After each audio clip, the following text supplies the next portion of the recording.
I was inspired to join the military because growing up, I was well aware my father had served before I was born in the Navy. I had a lot of exposure to military jargon and just knowledge that this war had happened. And so there was this whole aura around the military and conflict. So growing up, I was just very cognizant that it was an option.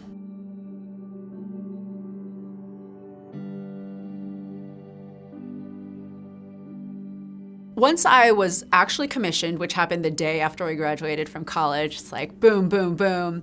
I went for 6 months to Newport, Rhode Island to get all my initial warfare training and my specialty, which was ammunition and combat systems. And then I went out to San Diego, where I was stationed for my whole 8 years of service. But obviously from 2002 to 2010, there's some deploying in there. So I've had 2 traumatic brain injuries, and the first one happened on my first deployment. And it's an interesting thing to talk about because I actually don't remember it. Our ship had been converted into a prison. And that made for exciting op tempo. The operational tempo was high. It was a crazy time, and it just happened to be the time when I went down a hatch and was found unconscious.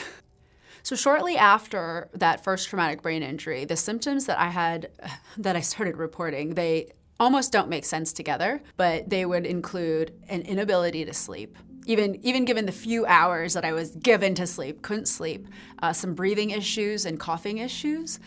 My digestion had gone wacko, and then some very strange complaints, such as I can't catch a Frisbee. I'm the most athletic person in the world, and suddenly I can't catch a Frisbee, and I can't read without getting a splitting headache. And then your typical brain injury stuff, like my balance is off, but none of this was put together in a cohesive, oh, something particular happened to you. There was really just a focus on she's got headaches and she's really tired. And it just equaled reduced performance. And of course, I'm a woman, I'm deployed with all these guys, the war is happening.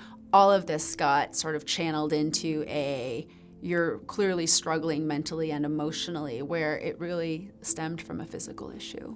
So the emotional side of this happening and me not understanding what had happened, it was really difficult. I was getting this feeling that I was being judged as a hypochondriac.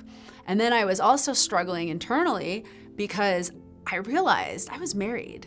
I didn't have any more emotion. Why don't I feel anything? Why don't I miss anybody? So the emotional, just like internal emotion was really hard for me to reconcile as well. And none of the emotional stuff was not stuff to be discussed. Yes, I was reporting my physical symptoms.